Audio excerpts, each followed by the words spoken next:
Um bom dia para todos. Novamente, né? Bom dia. Nós estamos fazendo o nosso estudo agora do Mahayana Uttaratantra Shastra, os comentários de Asanga sobre o Tratado de Maitreya, que é o Mahayana Uttaratantra Tratado de Maitreya, um dos tratados de Maitreya.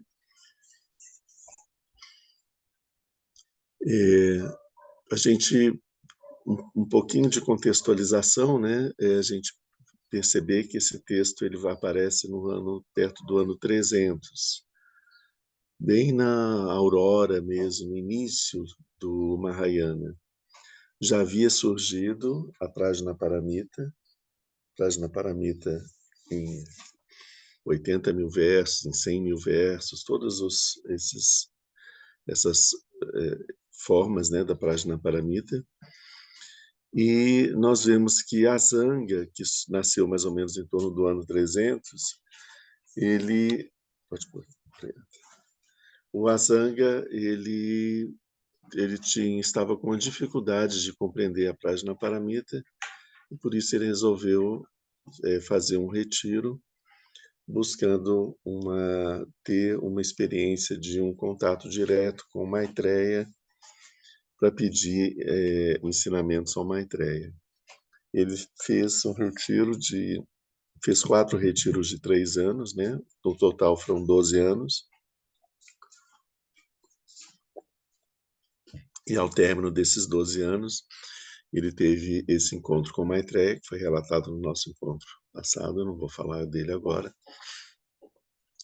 E aí, então, ele recebe os ensinamentos. Então, quando a gente vê, foram 5 tratados, né, que ele vai para o céu de Tushita, onde vive Maitreya, e lá ele recebe esses 5 tratados de Maitreya. Ele volta e escreve esses tratados com o seu comentário, né? Ensina para o irmão dele, Vasubandhu, que era também um outro grande personagem do início do budismo nessa época, né? Que também faz comentários sobre alguns desses tratados. Então, isso eu estou contextualizando assim para a gente entender que esse texto ele é uma resposta para um pedido de Asanga de compreender melhor a Prajnaparamita e o Mahayana. Então, é um momento então, que Maitreya, nesse momento, ele fala, é assim, eu vou te explicar, né? É assim que você deve compreender o Mahayana. A dificuldade de Asanga era a compreensão em relação à vacuidade. Então, essa é uma resposta de Maitreya para essa, e nessa resposta ele vai inserir um outro elemento que não estava ainda presente nos ensinamentos do Mahayana, que é o Tathagata Garbha, que significa a essência de Buda, a semente de Buda. Nesse texto, especialmente, né? Tem os primeiros textos, esse é o 5º tratado, né? Os primeiros textos, ele fala mais sobre a Prajnaparamita e sobre a vacuidade externa, a vacuidade do eu, a vacuidade do mundo externo, isso é visto nos outros tratados. Bom, então, isso só para a gente poder se situar, né? Então, a gente pega esse texto e vamos analisá-lo quase que palavra por palavra, desde o seu título, certo? Para a gente poder extrair o máximo de significado possível desse tratado. O primeiro título dele, em sânscrito, Mahayana Uttaratantra Shastra. Ele é traduzido para o tibetano em Tekpachempo, que significa Mahayana, Gyulama, que é Uttaratantra, e Tencho Shunso. Isso significa, aqui está escrito, aqui está, aqui está nesse texto, né? Aqui está o quê? O Tepachempo Gyulama, que é o Mahayana Uttara Tantra. Shastra significa comentário, tá? Ele também é conhecido como Ratna Gotra Vibhanga, que se relaciona, que seria um tratado sobre a linhagem, uma análise da linhagem das três joias. É um outro título que aparece em algum momento posterior, mas o título original é esse, Mahayana Uttara Tantra. Em tibetano aqui se encontra o tratado último do grande veículo. O que significa Uttara Tantra? Uttara significa o superior, o supremo, o excelente, o máximo, é um insuperável. Tantra tem diversos significados. Aqui o significado de tantra é tratado, é um ensinamento, um texto, né? Então esse é o ensinamento último, o ensinamento mais elevado de que do Mahayana, que é o grande veículo.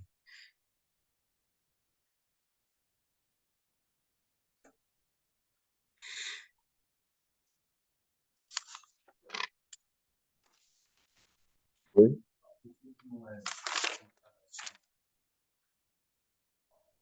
Ele não é um sutra, não é um ensinamento do Buda, né? É um ensinamento do Buda Maitreya, né? Mas o Buda Maitreya ainda não é o Buda, né?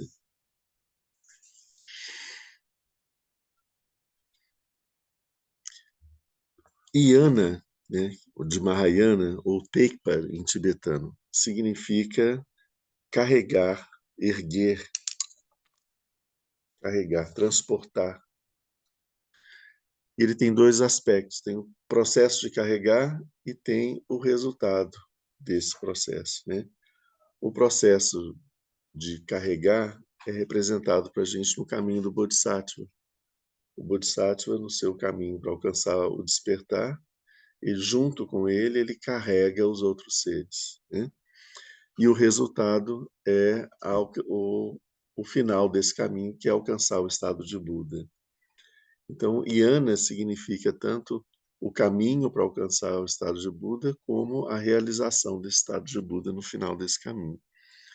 Esse Yana ele pode ser um pequeno ou pode ser grande, né? O pequeno é o Hinayana e o grande é o Mahayana. Por que que ele é grande, esse veículo grande? Por que que ele é grande? Ele é grande por diversos motivos, tem 7 diferentes razões e ele cita, no comentário, ele cita algumas delas, né? É grande porque é um veículo que carrega todos os seres, então ele é muito grande por isso, né? Um veículo significa, como a gente viu, esse caminho para o despertar, essa forma, essa prática espiritual, né? Ele é grande porque o objetivo dele é muito grande, muito vasto. O objetivo dele é o estado de Buda, né? Ele é grande porque a diligência usada é muito grande. O compromisso com o caminho, o esforço na prática, a preocupação, a atenção, o estado de presença em todas as ações, isso é muito presente, muito intenso no caminho. Isso faz com que esse caminho seja um caminho grande por isso também. Também porque o Jnana é muito grande. O que que é Jnana? Jnana a gente traduz por sabedoria, normalmente, ou podemos traduzir por conhecimento transcendente. Jnana é o mesmo que em tibetano Yesh, é o mesmo Yesh. É o conhecimento transcendente, conhecimento primordial, né? Então, o conhecimento alcançado nesse processo, ao longo desse caminho do Mahayana, ele é muito vasto, ele é muito maior do que o do Hinayana. Isso o estado que se alcança é um estado mais elevado, né? Então, isso significa o Mahayana. E o que, que significa o Gyulama, o Taratantra? Gyu significa continuidade, é uma corrente. é a tradução da palavra Tantra, é uma corrente. Ela é, você diz assim, porque é um fluxo contínuo de palavras, um fluxo contínuo de ensinamentos, um fluxo contínuo de uma tradição, né? Então, por isso ele é um tratado, porque ele é contínuo e ele abrange toda a totalidade sobre esse assunto, né? Então, a continuidade das palavras do tratado, elas garantem a clara compreensão do tema. Lama é a tradução de Uttara, significa último, superior, mais alto, excelente, né? Lama é uma palavra que tem diversos significados, assim como Dharma tem diversos significados. Gyu, que é Tantra, tem diversos significados. Então, como várias palavras em português também, né? Então, aqui o sentido, né, aqui é esse de mais elevado. Então, a continuidade desse texto, ele vai abordar o sentido mais profundo. É isso que a gente significa Gyu Lama. Esse texto, ele vai, e a prática desse texto vai nos proporcionar o sentido mais profundo do Mahayana.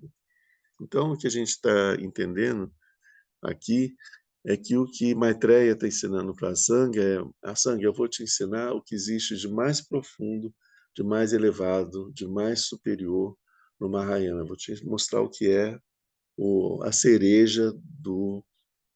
Não a cereja, né? Porque a cereja ela vem, é um enfeite que coloca depois, mas ele é a essência do Mahayana, né? É isso que ele vai trazer. Gyu também significa como continuidade, ele tem o sentido dessa continuidade que existe na mente da gente, de uma vida para uma outra vida. Isso também aparece no Gyu, né? Também ele representa, num sentido menor, né? Num sentido um pouco mais elevado, assim, ele representa a continuidade da mente do Buda, né? A continuidade da essência da mente de Buda, porque ela não muda nunca, ela está sempre presente, sempre inalterada, né? E aí o Gyu, se esse sentido ele é aplicado como, ele pode ser visto como um terreno, como uma base, como um chão, porque ele está presente em todos os seres. Então, Gyu está presente em todos os seres possuem esse Gyu, essa base, esse chão, né? Então é uma propriedade de todos, todos possuem isso. Ninguém não tem, não existe ninguém que não tenha, todos têm, né? Ele é um caminho, porque quando se pratica o caminho do Mahayana, você alcança a budeidade. E ele é a fruição da budeidade, porque quando você chega no final do caminho, você possui todas as qualidades e todos os frutos, os resultados desse processo, né? De se tornar Buda. Agora, a natureza de Buda continua exatamente a mesma no começo do caminho, durante o caminho e no fim do caminho, ela não muda. Não existe uma natureza de Buda para quem está começando a praticar, quem está mergulhado no samsara começando a praticar. Ela não é diferente da natureza de Buda de quem já saiu do samsara. É exatamente a mesma, né? Esse é o ponto que a gente tem muita dificuldade de entender, porque a gente tem uma visão processual, evolutiva, de que as coisas vão caminhando e à medida que elas vão caminhando, elas vão se transformando em outras coisas, elas vão ganhando mais, crescendo em algumas características, né? Uma qualidade vai crescendo, vai se desenvolvendo. No caso da mente de Buda, não, ela não cresce, não se desenvolve, ela não é adquirida, ela já está presente, continua presente nos acompanhando, e quando a gente chega no final, a gente encontra a mesma coisa que já estava presente desde o início, né? Então, é esse que é o ponto. Todo o processo que nos leva do samsara, do lugar onde nós estamos, até o estado de Buda, é um processo que acontece num outro espaço, né? Não na mente de Buda em si. É como se a gente estivesse dentro de casa com uma janela completamente suja e querendo olhar para o céu claro que está lá fora. Então, o céu está lá fora, né? Você olha para a janela, você não vê nada, você vê tudo turvo. Então, você pega lá a sua buchinha, um sabão, e vai esfregando, lavando, lavando, lavando, lavando. Vai aparecendo um pouco mais de luz e tudo. E quando você termina de limpar completamente a janela, ela está completamente transparente, pura, limpa, o céu continua do mesmo, mesma coisa que ele sempre foi, né? Só que agora a gente consegue ver ele, né? Então, o processo de despertar é parecido um pouco com isso, porque é um processo de purificação dos nossos véus que nos impedem de fazer com que a nossa natureza de Buda se manifeste, né? Mas a nossa natureza de Buda já está presente e ela continua a mesma e ela não muda com esse processo, né?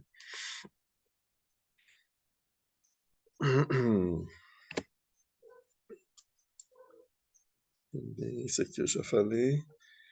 Por que que é lama, né? Como eu falei, por que que é superior aqui? Porque ele é superior ao Hinayana, porque a prática ela nos conduz a ter uma percepção da natureza última de todos os fenômenos. É superior também porque vem de um altíssimo Bodhisattva, isso também é um outro ponto. Por que que é um Tantra superior? Porque é um Tantra que é ensinado pelo mais alto dos Bodhisattvas. A gente não pode esquecer que Maitreya não é só um Bodhisattva como os outros Bodhisattvas. Maitreya é o Bodhisattva mais elevado de todos. Maitreya ele é um quase Buda, ou ele já é um Buda. Para ele poder ser considerado, para assim dizer, um Buda, ele só precisa nascer no mundo e cumprir o processo de alcançar esse estado aqui, né? Então é o Bodhisattva que está mais próximo do Buda, mais próximo do estado de Buda, de todos, né? Ele era companheiro do Siddhartha, do Buda Siddhartha, antes do Siddhartha se tornar Buda, ele estava até mais à frente de Siddhartha nesse caminho, né? Mas, enfim, isso também a gente já falou do nosso último encontro. Uma coisa interessante também sobre esse Uttara Tantra é que ele é falado que ele é uma ponte entre os sutras e os tantras. Então, a gente vê, né, ano 300, a gente está surgindo o Mahayana com todos os sutras do Mahayana, né? Estão aparecendo, e os ensinamentos do Mahayana, as escolas, etc. Mas, paralelamente a isso, vai também surgindo, já desde essa época, os ensinamentos sobre uma prática mais profunda do Mahayana, que é a prática tântrica. A prática tântrica, a característica dela é de uma identificação que a gente faz durante a meditação com aspectos da mente de Buda. Então, isso como uma forma de apressar o nosso processo de purificação da nossa mente. A gente começa a se enxergar já com essas qualidades plenamente desenvolvidas, né? Então, ele é um processo que vai modificando a nossa autopercepção e fazendo com que a gente deixe de se identificar erroneamente com o nosso ego e comece a perceber a nossa verdadeira natureza, né? E é um processo mais rápido, né? Então, esses ensinamentos, eles são dados, não são difundidos de uma forma ampla, né? Eles são dados para os discípulos escolhidos, né? Escolhidos aqueles que têm mais capacidade para compreender, Então, por isso ele vai sendo dado, vai aparecendo aos poucos, a gente vai percebendo que esses ensinamentos estão aparecendo, mas eles ainda não estão amplamente difundidos, como vai acontecer mais tarde. A mesma coisa com o Mahayana ele permanece sendo ensinado como um ensinamento para poucos discípulos desde a época do Buda, é o Buda que ensina o Mahayana, né? Mas por quê? Por causa da dificuldade das pessoas de compreender o Mahayana. A gente vê que no ano 300, a Sangha, a Sangha é aquele cara que sentou para meditar e que encontrou com o Buda Maitreya, certo? Buda Maitreya falou, levou ele para o céu de Tushita, depois ele voltou. Depois, mais adiante, a Sangha tinha uma dúvida, ele vai para o céu de Tushita com suas próprias pernas, né? E lá ele tira suas dúvidas com Maitreya. Então, a gente não está falando de qualquer pessoa, certo? É de uma pessoa que já tinha uma capacidade muito desenvolvida, era um discípulo de uma capacidade muito desenvolvida. E por que é que a Sangha procura Maitreya? Porque ele não estava compreendendo o Mahayana, certo? Então a gente também deve, se a gente acha que a gente está entendendo alguma coisa, é bom a gente parar para pensar que talvez não seja bem assim, né? Mas então, só para a gente ver, teve um processo de amadurecimento da humanidade para poder ter condições de entender o ensinamento. Então, depois que já tem uma massa crítica de pessoas praticando esse ensinamento, ele começa a ser cada vez mais difundido e se tornou a escola budista mais difundida, né? A maior do que do Hinayana. Mahayana abrangiu uma quantidade muito grande de pessoas. Chegou a ser a maior, a maior tradição espiritual do mundo, né? Só perdeu esse espaço de ser a maior tradição espiritual do mundo por causa da Revolução Chinesa, quando se deixaram de ser budistas um quarto da população do mundo, praticamente. Quase isso. Bom, voltando então aqui agora para o nosso tema. Ao mesmo tempo, os ensinamentos tântricos começam a aparecer e eles vão se tornando cada vez mais fáceis de serem encontrados no século V, no século VII, né? Então, quando no século X, quando o Marpa viaja para a Índia para receber ensinamentos tântricos, né? Ou quando Padmasambhava viaja para o Tibete e ensina os ensinamentos tântricos que vão fundar a escola Nyingma, né? Ou isso já mais perto dessa época, né? Século VIII, por aí. Então, aí a gente já tinha esses ensinamentos mais bem compreendidos e ensinados de uma forma um pouco mais avançada, mais ampla, né? Vasta. Então, aqui, esse tratado de Maitreya, ele é uma ponte entre os sutras e os tantras. O que se pode dizer disso? A partir do ensinamento do Mahayana, esse tratado de Maitreya já nos prepara para que a gente possa começar a receber os ensinamentos tântricos que vão começar a ser passados em seguida, vão começar a ser difundidos no mundo em seguida. Bom, como que começa o texto? A gente falou do título dele, né? Como que ele começa? Ele começa em sânscrito, a gente vê escrito assim: Om Namah Shri Vajrasattvaaya. Om é a vogal de mantra, né? Que ela inicia um mantra ou inicia às vezes uma expressão. Isso é uma louvação, né? Namah significa homenagem.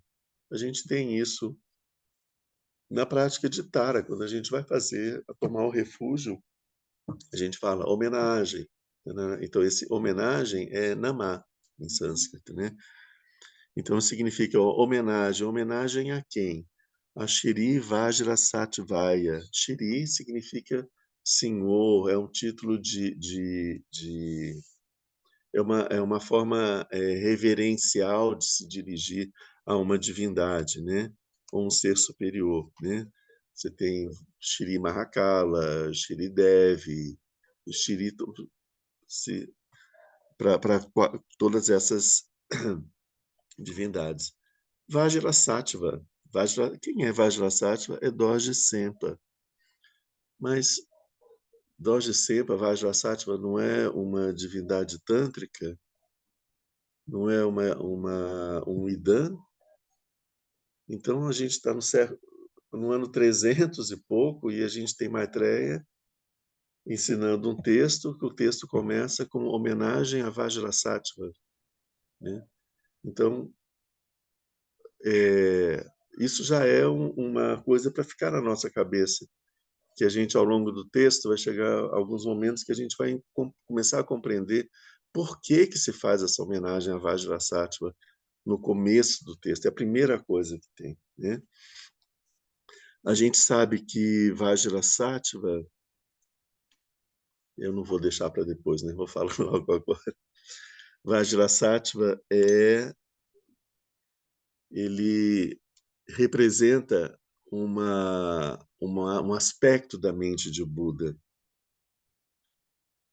Vajra Sattva, vou começar ou Dorje Sempa, né?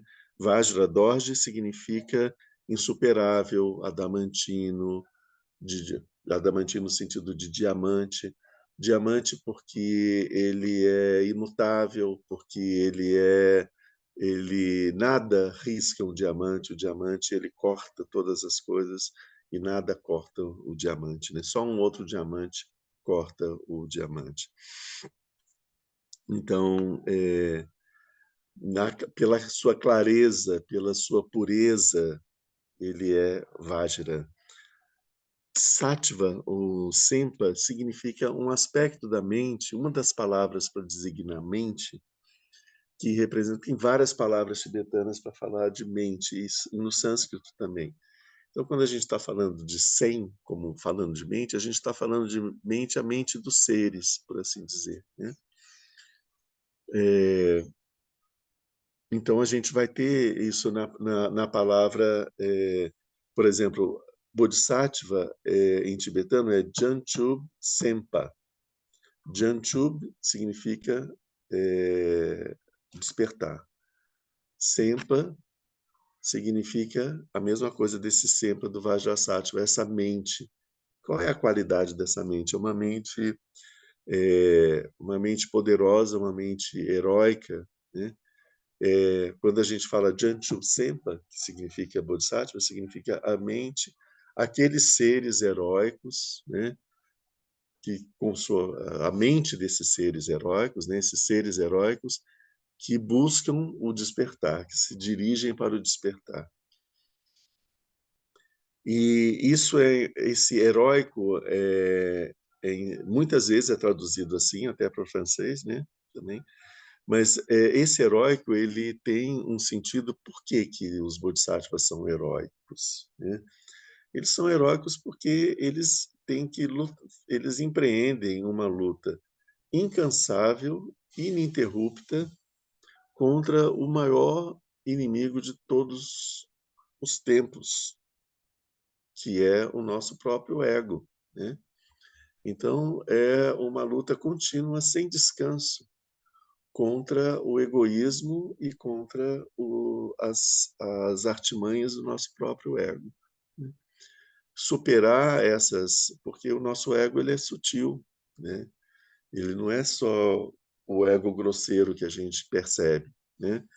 Muitas vezes, quando esse ego ele percebe que ele não pode se manifestar assim, que ele é facilmente reconhecível, ele começa a se manifestar de uma forma sutil, com aquele discursinho, né? Tipo, nossa, como você é dedicado, né? Como você é uma pessoa confiável, como você é amoroso, né? Como você é uma pessoa boa, como você é um bom praticante. e por aí vai, né? Como você é generoso, isso mesmo, parabéns, né? Então, isso tudo é o nosso ego falando de uma forma a nos seduzir, né? Porque logo depois dessa homenagem que eles fazem para a gente, vem um outro conteúdo, que é um conteúdo de manter a nossa mente presa nas limitações do ego, né?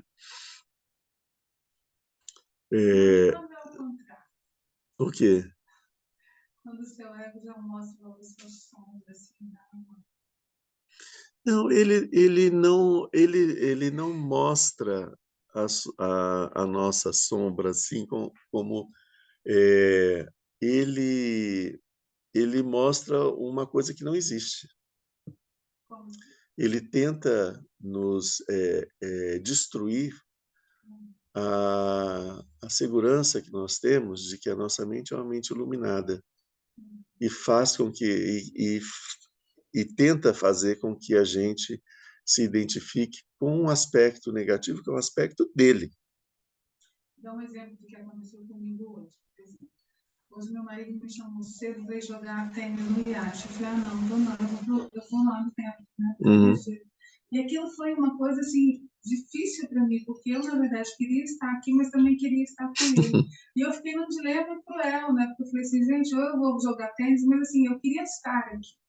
Né? Eu queria estar dentro, porque eu estava me sentindo enfraquecida dentro da uhum, minha prática. Né? Mas, ao mesmo uhum, tempo, eu percebi claramente que eu tinha que estar aqui, porque não uhum. porque eu era boazinha ou Sim, coisa sim. parecida, mas porque eu estava me sentindo longe do budismo.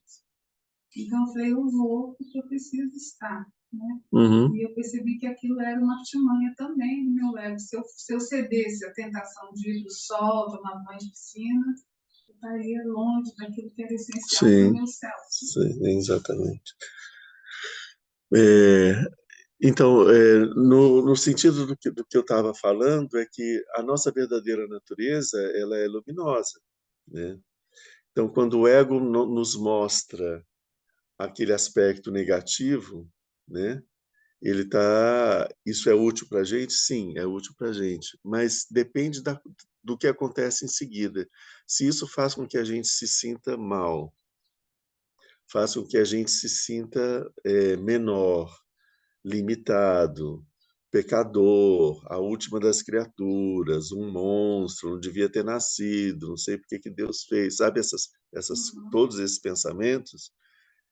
Então, o que o ego está fazendo é convencendo a gente que a gente é uma coisa que a gente não é, uma coisa que não existe.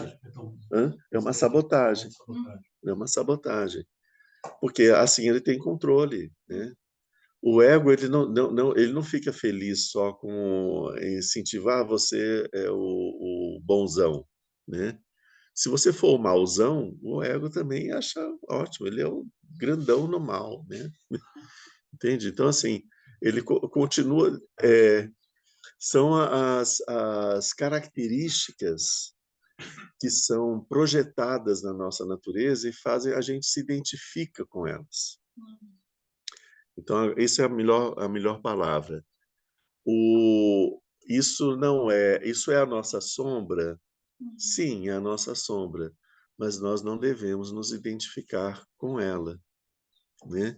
Nem com a imagem de que nós somos o máximo, nem com a imagem de que nós somos horríveis. Tudo isso são imagens, né? São imagens que estão ligadas à nossa mente conceitual, não são a nossa própria natureza. Então a gente deve pensar, tá tudo bem, eu estou assim, ou eu tenho que pensar que eu sou também sou egoísta, sou aqui eu fui muito vil, fui muito mal intencionado, fui desonesto, sabe assim, perceber isso, sim, mas ao mesmo tempo sabendo, mas isso não sou eu, certo? A minha verdadeira natureza é uma outra coisa. Agora, isso tudo mostra como o meu ego é um ego extremamente grosseiro e como ele é uma extremamente maléfico para o mundo, né? E eu não posso permitir que isso continue acontecendo. Eu preciso corrigir essa forma de expressão, né? Porque as pessoas não têm culpa, não precisam suportar uma pessoa tão horrível assim, né? Eu não preciso continuar sendo essa pessoa. Embora a minha natureza seja completamente pura e intocável, a minha expressão está sendo extremamente deselegante, grosseira, cruel, né? E não precisa ser assim. Então a gente pode corrigir o nosso ego, né? Sem se identificar, sem nos identificarmos com o que ele diz. É disso que trata esse tratado, né? É disso que trata o tratado. É. No tibetano não aparece essa homenagem a Vajrasattva, tá? O que aparece no tibetano é Sangye Dan Janchu Sempa, Tanche Lachat Selo. São palavras que a gente está acostumado. Hã? Não, não. São palavras que a gente está acostumado quando a gente recita o refúgio. Sangye, Buda, né? Dan e Janchu Sempa, Bodhisattvas, Budas e Bodhisattvas. Tan, todos, né? Tanche, todos. Lachatselo, a eles eu rendo homenagem. Estaria querendo dizer aqui o seguinte: eu me prosterno diante de todos os Budas e Bodhisattvas. Eu rendo homenagem para todos os Budas e Bodhisattvas. É assim que começa o texto em tibetano. Mas no sânscrito ele aparece como homenagem ao Shri Vajrasattva, que é o que eu tinha começado a falar e depois sair assim, né, da linha.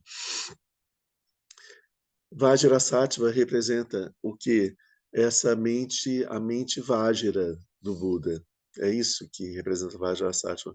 A mente luminosa, a mente indestrutível, né?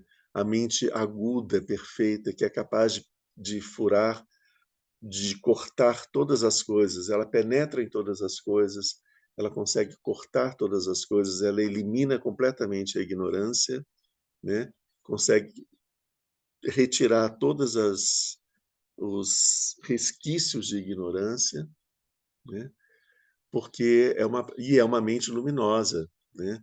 É aquilo que a gente chama de clara luz. Vajrasattva é a clara luz, né? E por ser pura luz, luminoso, vasto e com todas as qualidades, ela tem um poder de purificação absoluto. É ela que purifica tudo.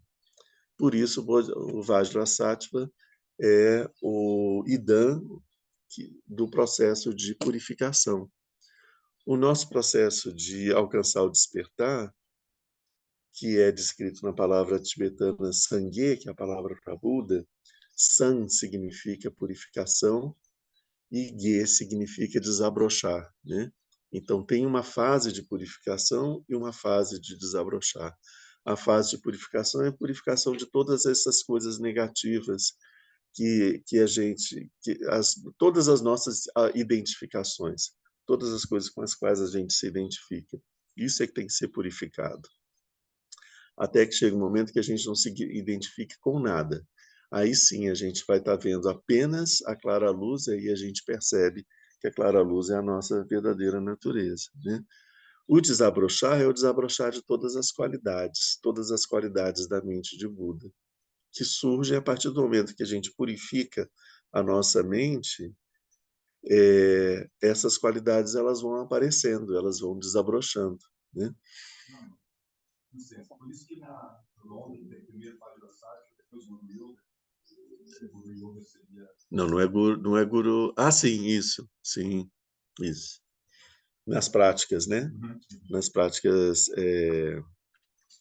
especiais, né? O Vajrasattva porque ele vai fazer o processo de purificação, né? Então, e o que é o Vajrasattva? Como eu falei, é essa mente luminosa. Então, é uma mente do despertar. Por isso é que a gente tem ele logo no início, porque o que Maitreya está falando? Homenagem à clara luz, homenagem à mente de Buda, homenagem ao Tathagata Garbha, que é a semente, o germe da mente de Buda, o germe do despertar. Homenagem ao Dharmakaya, o corpo luminoso da mente de Buda. É disso que a gente está falando. Homenagem à natureza clara e luminosa do pensamento, né? É disso que ele está. É isso que ele está falando. Em seguida, então, começa o texto. Aqui, quando a gente, no primeiro verso, primeira estrofe, né, do texto, ele vai trazer, ele faz o resumo de todo o tratado. Então, isso aparece nos primeiros 4 versos, resume tudo. Depois ele começa a pegar capítulo por capítulo. Quando ele começa um capítulo, a primeira estrofe do capítulo é a síntese do capítulo inteiro. Então vem primeiro a síntese, depois vem a explicação, o desdobramento. Esse é o método como se faziam os tratados, né, naquela época. Então, primeiro aqui a gente vai ter, de uma forma extremamente sintética, né, sobre o que vai falar esse tratado, né? E aqui, então, ele começa da seguinte forma.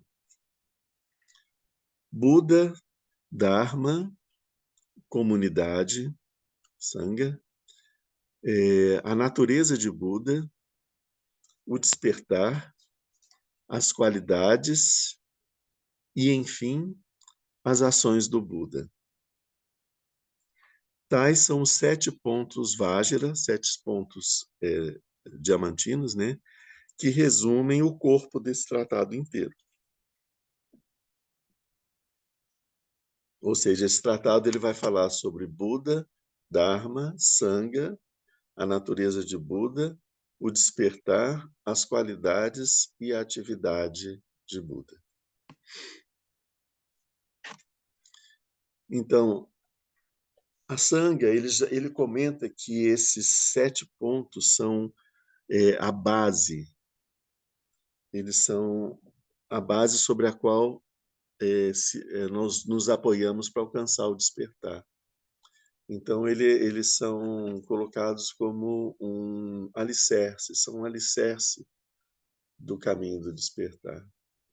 A gente ter isso em mente. Buda, Dharma, Sangha, a natureza de Buda, as qualidades e as atividades. Esse despertar, aqui o comentário de Asanga, né? Ele fala que esse despertar ele é semelhante a um raio, né?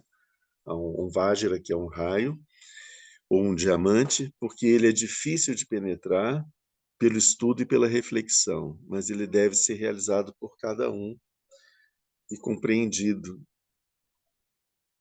individualmente. Ele tem que ser esse processo tem que ser realizado individualmente.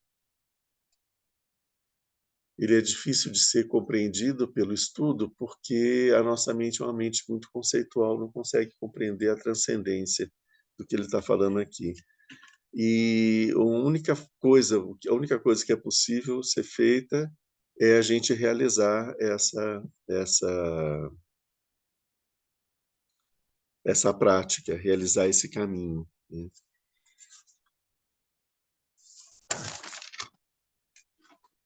Então, resumindo o que é essa primeira estrofe. O Buda, o Dharma, a comunidade, a natureza de Buda, o despertar, as qualidades e atividades do Buda são os 7 pontos Vajra, ou seja, os 7 pontos fundamentais, 7 pontos de diamante, né? Que resumem todo esse tratado. Opa. Só poderia, existe uma conexão entre o raio e o diamante? Sim. Qual seria? Sim. E a palavra ela é a mesma palavra para as duas coisas, a palavra tanto em sânscrito como em tibetano, né? O raio, por causa da capacidade, porque o raio ele é fulminante, ele vai direto no ponto e ele destrói tudo, né? Então, o Vajra é a arma do deus Indra. O deus Indra é o deus das tempestades. A arma dele é o raio, assim como os Zeus entre os gregos e Júpiter entre os latinos, Yansan, e como também Thor entre os nórdicos, né? Todos eles representam a mesma divindade, né? São nomes diferentes da mesma divindade. Hã? Não, Yansan é raio. Xangô também, né? Sim, vamos trazer um elemento feminino, por favor. Ah, sim. Yansan é raio. É. E então o raio é a arma, né? E é uma arma de diversas divindades, né? E o diamante ele tem esse poder de ser o mais poderoso de todas as pedras, né? Porque, como eu falei, ele corta todas as pedras, ele corta tudo. Não tem nada mais duro do que o diamante. Ele corta tudo, né? E só um diamante pode cortar outro diamante. Nada consegue cortar um diamante. Iria cortar a ignorância, né? Sim, e por isso como ele é como é que se diz? A faca que corta absolutamente tudo, não tem nada semelhante a ela, né? Ela corta a ignorância e ela perfura as camadas da ignorância até abrindo um buraco até a gente conseguir enxergar do outro lado. Seria um raio de diamante. É um raio de diamante, é melhor. Um diamante radiante. Era um desses. Tá bom. Continuando aqui o nosso comentário dessa nossa primeira estrofe. O primeiro ponto, Buda, contém a explicação da perfeita budeidade, ou seja, é aquilo que deve ser atingido, aquilo que que a gente está aqui. Esse é o caminho do Mahayana. E o que é o Mahayana? Eu quero entender o Mahayana. Maitreya fala, primeiro, Buda, né? Buda significa para que serve isso aqui? Para a gente poder alcançar que estado? Esse ponto é o nosso objetivo, Buda. Buda sempre é o começo, né? Ele é ele quem dá sentido a todas as coisas, né? Ele é o nível último dos dois benefícios, porque quando a gente alcança o estado de Buda, a gente faz para nós próprios o maior bem que nós podemos fazer para nós próprios, é tornar-nos Buda. Não existe nada melhor do que isso, né? Então, o benefício para si mesmo, o maior benefício que se faz para si mesmo é alcançar o estado de Buda. E qual é o maior benefício que a gente pode fazer para os outros? Alcançar o estado de Buda. Que alcançar no estado de Buda, a gente vai poder ajudar todos os outros em quaisquer que sejam as suas necessidades, os seus sofrimentos, as suas dificuldades, qualquer que seja, a gente vai poder ajudar a partir do momento que a gente se tornar Buda. Então, quando a gente se torna Buda, a gente faz um benefício para nós mesmos e um benefício para o resto dos seres, né? Não só o resto da humanidade, mas de todos os seres, né? Então, esse é o primeiro ponto que vai ter um capítulo só sobre isso mais na frente. O segundo ponto fala sobre Dharma.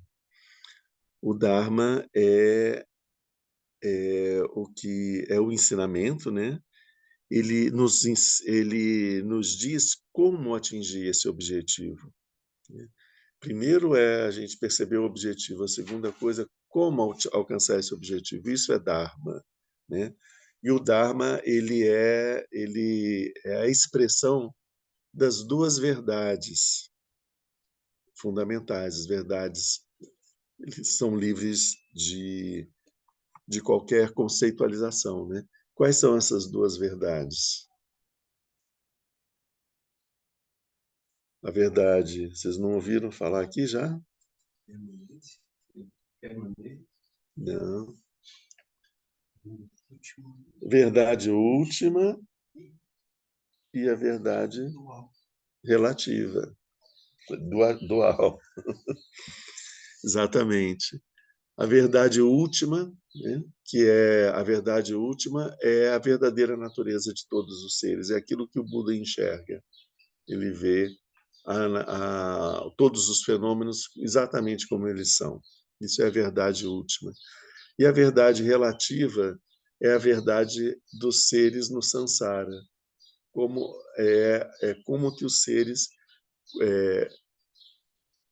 é a experiência dos seres no samsara a partir da limitação em que eles se encontram, né? Então, a verdade relativa, ela mostra um sofrimento irreal, mas que existe, né? Né? Porque enquanto a verdade última nos mostra a verdadeira natureza, né, das coisas, nós, enquanto estamos no samsara, nós não conseguimos alcançar isso, e nós vivemos uma realidade. Essa realidade transitória, dualista, né, ela é uma realidade também, né, porque é uma realidade para quem está experimentando isso. Para o Buda, ele olha para isso e ele vê isso é um sonho que nós estamos vivendo, né? Mas para nós não, para nós é real, né? Para nós é real e é doloroso, né? E é difícil. Então, o Dharma ele vai trabalhar com essas duas verdades. O terceiro ponto é a sanga dos nobres, a Arya Sanga, a nobre sanga, a assembleia daqueles que o grupo daqueles que já não voltam mais para trás. Aqui, a sanga que está falando aqui é a sanga dos bodhisattvas, né? Por isso que eu falei sanga dos nobres, né? Sanga dos arhats, dos bodhisattvas, aqueles que seguiram o caminho budista, tanto do Hinayana como do Mahayana, né? Seguiram e alcançaram um estado em que eles não voltam mais para trás, em que o caminho deles é só para frente em direção ao despertar. Nós estamos nesse vai e vem, né? A gente vai, avança um pouquinho, depois a gente retrocede um pouco, aí a gente avança de novo, a gente volta de novo. Então a gente está sempre nesse processo. Às vezes a gente vai para o mundo inferior, a gente volta para o reino humano, vai para o mundo superior e tal, né?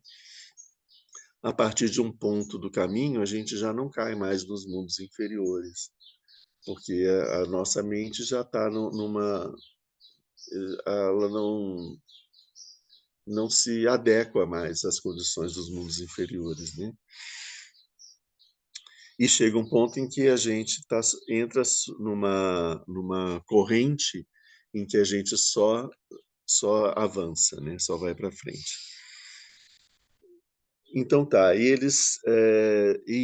esses bodhisattvas eles já possuem, já conseguiram alcançar e possuir bastante desse yesh, dessa sabedoria primordial, esse conhecimento primordial, a partir da meditação e de todo o processo de purificação que eles estão fazendo, né? Ou seja, eles conseguem enxergar essa natureza, já conseguem enxergar isso de alguma forma, né?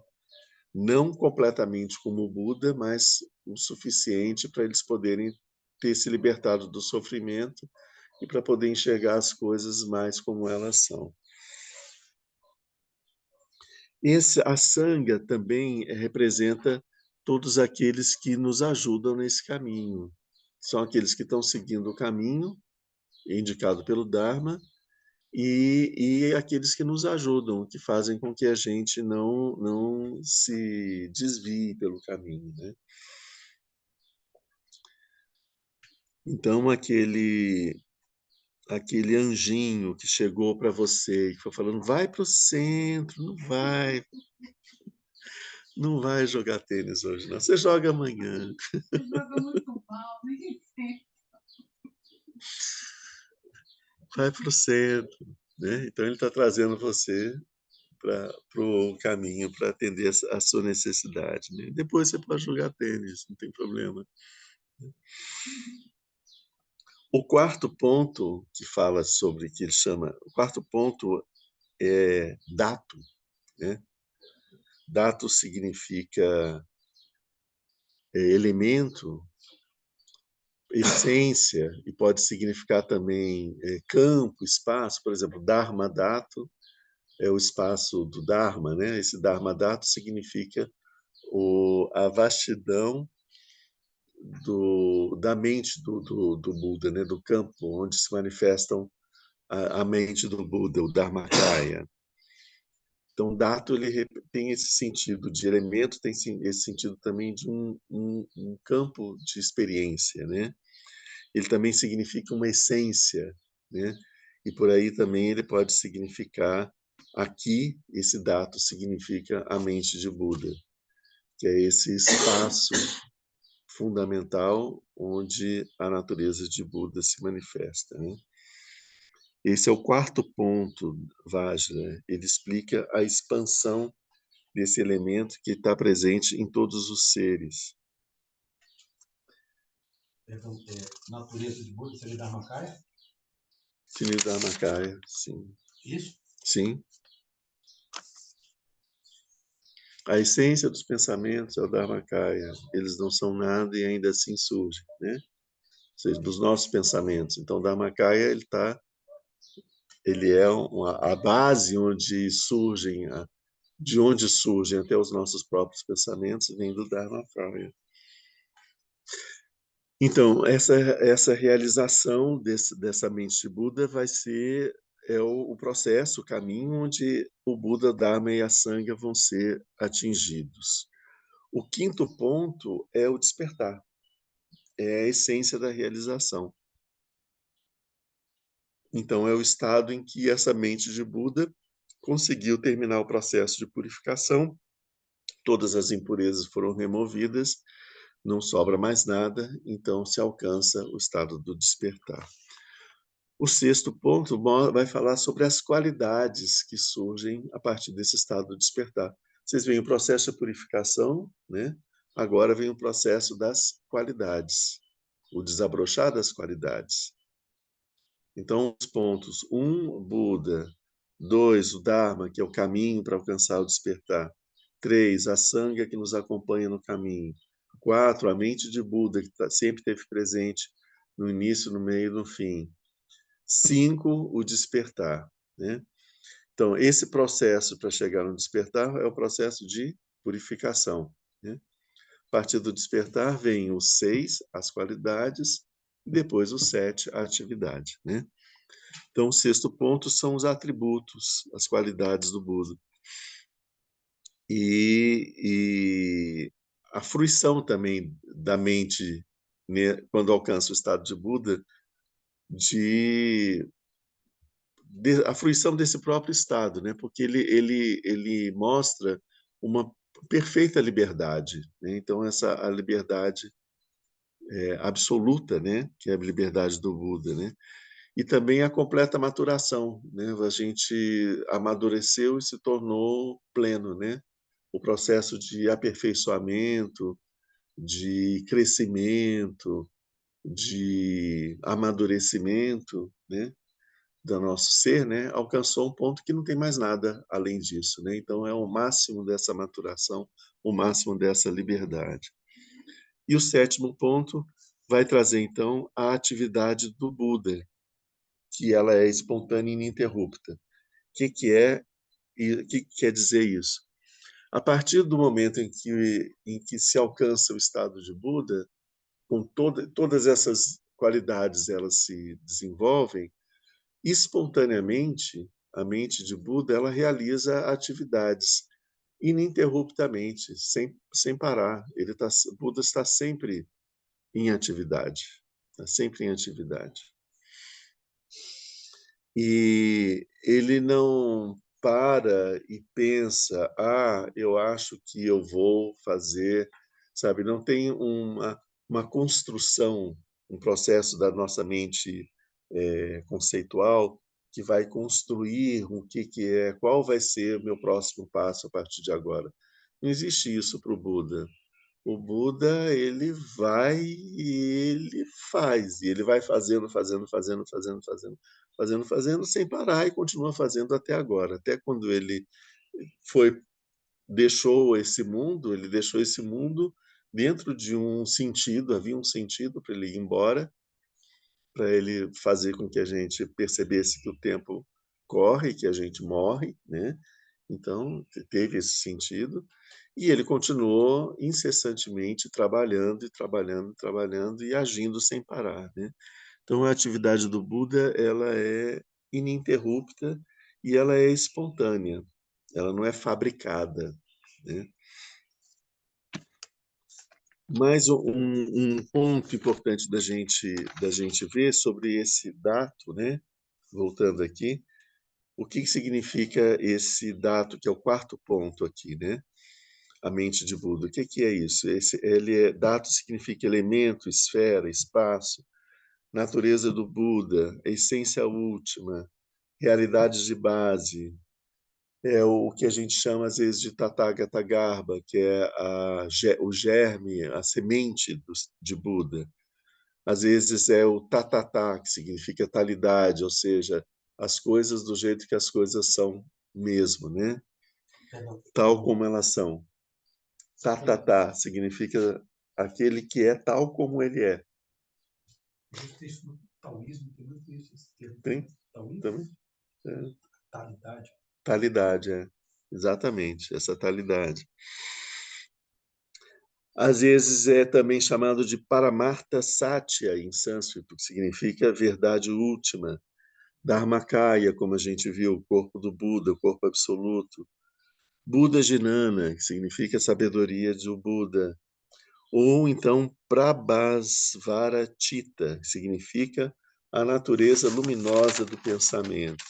Eu quis estar trazendo isso aqui para a gente perceber que no meio de todas essas coisas, o ambiente do Buda, o germe, a semente da mente de Buda, o Dharmakaya, todas essas coisas, né, a gente tem, né, são aspectos assim extremamente intransponíveis, altos, né, insuperáveis, mas lembrando também que essa mesma coisa é aquilo que a gente chama de a natureza luminosa do pensamento, entende? Então, assim, o pensamento está aqui, né, o tempo todo na nossa mente. É aquilo que está mais perto da gente, certo? Né? Que está mais perto de mim não é a roupa que eu estou usando, não é a minha pele. Aquilo que está mais próximo de mim mesmo, que está no meu âmago, é o meu pensamento, certo? Mas ele está tão perto que a gente não consegue vê-lo, né? A gente não consegue percebê-lo. Esse pensamento ele tem uma natureza luminosa. Essa natureza luminosa é a mente de Buda, né? Então ele está o tempo inteiro na nossa mente, o tempo inteiro presente, o tempo inteiro dizendo: olha, eu estou aqui, aqui estou eu, né? Acenando, e a gente não enxerga, porque em vez de a gente prestar atenção na natureza luminosa do pensamento, a gente presta atenção no discurso do pensamento. E o discurso do pensamento, ele é mais um discursinho, né? Ele pode falar qualquer coisa. Mas o que é essa natureza luminosa? Existe uma inteligência, uma capacidade de compreensão, uma capacidade de representação, de expressão, de percepção. Todas essas qualidades da mente, né, são qualidades luminosas, são vivas, né? Então, ao mesmo tempo que isso tudo, a gente entende como vacuidade, que é o que está ensinando na Prajnaparamita, né? Ao mesmo tempo que tem a natureza da vacuidade, da natureza vazia, de toda a materialidade, ela também tem uma natureza luminosa, né? A vacuidade não é uma vacuidade burra, ela não é estúpida, né? Ela não é como uma porta, uma pedra. A vacuidade ela é extremamente inteligente. É isso que é a diferença que faz a gente entender. Ela é vazia dessa materialidade, mas ela é plena dessa inteligência, dessa capacidade de compreensão, essa capacidade de representação e de contemplação. dos fenômenos, né? Então, isso é um ponto para a gente ver. Isso está presente, então, nos nossos pensamentos. Mesmo o pensamento do tipo, estou pensando em fazer mal para aquela pessoa. O pensamento mais ordinário e mais errado, vil, cruel que seja. Entende? O conteúdo desse pensamento é isso. Mas a natureza do pensamento, que é a capacidade da mente de juntar palavras para poder dar um sentido, né? Essa capacidade da mente de produzir um sentido inteligível, isso é a natureza do pensamento. Ele é feito da nossa mente. Agora, a gente podia fazer uma coisa um pouco melhor, né? Do que ficar fazendo essas coisas desagradáveis, né? Com esse material maravilhoso, rico e extremamente prazeroso que é a luminosidade da nossa mente, né?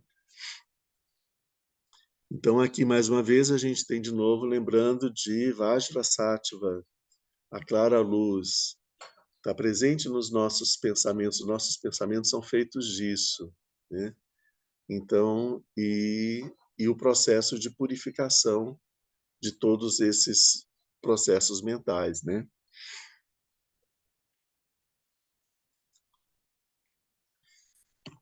Então, todos desses pontos, todos com suas características próprias e na ordem que ele é apresentado, é preciso saber que os 3 primeiros pontos são tirados do capítulo de introdução do Dharani Raja Sutra, Dharani Shivara Raja Sutra. E os outros 4 do capítulos são distinguidas onde são distinguidas as qualidades dos sábios bodhisattvas e dos budas vencedores. O que significa isso? Em seguida daquela estrofe, a gente vem esse comentário aqui, né? Aqui, nesse textozinho, Maitreya está falando para a gente que esse tratado não é uma coisa que eu tirei da minha cabeça. Não é uma invenção da minha cabeça. O que eu estou falando aqui é simplesmente aquilo que o Buda já disse nos sutras. Então, eu estou falando aqui.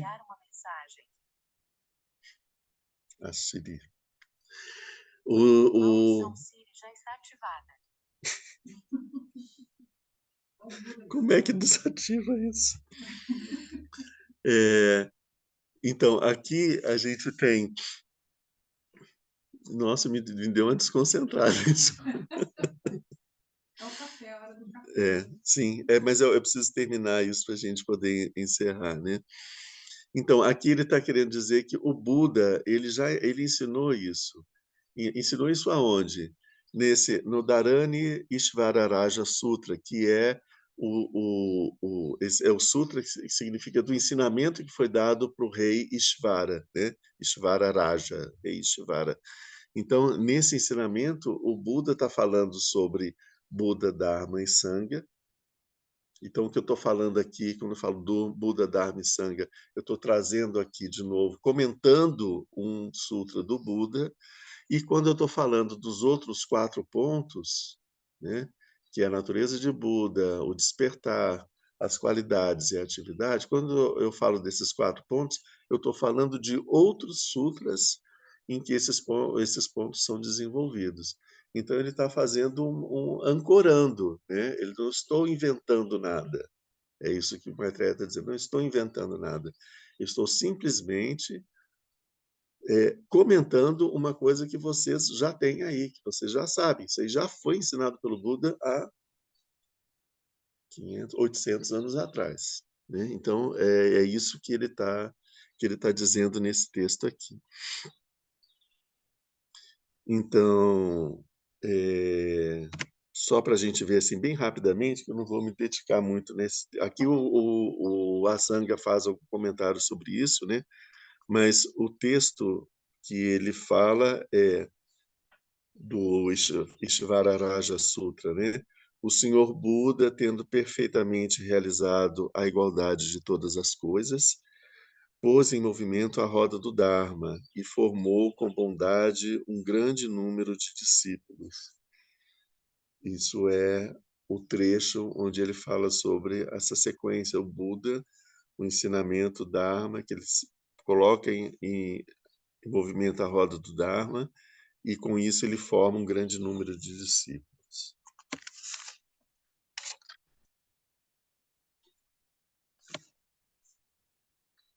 Depois ele vai falar sobre os outros 4 pontos, né? Esses outros 4 pontos, eles aparecem no sutra chamado A Explanação dos 60 Métodos de Purificação, de purificar completamente as qualidades e propriedades do caminho dos Bodhisattvas que possuem a compreensão. É esse o sutra, né? 60 métodos. Esses 60 métodos são os 4 ornamentos do Bodhisattva, os 8 aspectos da aparência, os 16 tipos da grande compaixão e os 32 tipos de atividade. Então, isso, de uma certa forma, vai ser elaborado quando a gente estiver vendo esses outros pontos, né? Não vou avançar mais nesse ponto, não. Então, ok, a gente vai dar uma paradinha por aqui. A gente entendeu aonde que nós estamos entrando, né? A gente já teve um vislumbre de perceber a natureza da nossa mente, a natureza dos nossos pensamentos, perceber o que o Maitreya está falando já desde o início, né? Já desde do título, depois quando ele faz a homenagem, e depois, quando ele começa a dar o ensinamento, ele está em todo momento mostrando essa natureza luminosa da mente. Está sempre presente. Isso é a grande ponto central desse tratado, né? E ele está ensinando isso não para dizer simplesmente que a mente do Buda é uma coisa maravilhosa. Ele está simplesmente dizendo que existe uma coisa extremamente maravilhosa profundamente mergulhado dentro da sua própria mente e que é a sua verdadeira natureza. É isso que você tem que descobrir. O caminho do despertar é você descobrir isso, né? Descobrir essa natureza luminosa que existe dentro de você. Então, é esse o recadinho do Buda Maitreya nesse início do texto. A gente vai terminar aqui, porque hoje que o Lama Sonan não está aqui, eu vou conseguir terminar mais cedo, hein? Quem sabe quando ele voltar, eu vou conseguir manter esse ritmo.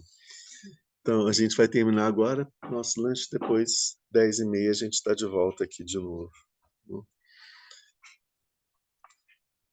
Se alguém tiver alguma pergunta, pode deixar e eu vou responder quando puder aqui, né? Outra coisa que eu queria estar dizendo, né? Importante dizer agora. Na próxima semana eu não vou estar aqui. Quem vai estar presente vai ser a Lama Pelmo, que vai continuar o seu ciclo de ensinamentos. E eu volto em seguida, no outro fim de semana, e depois, mais na frente, no primeiro fim de semana de novembro, eu ainda dou uma continuada com esse texto, e depois a gente ainda continua em dezembro. Ok? Então, vamos fazer aqui a dedicatória.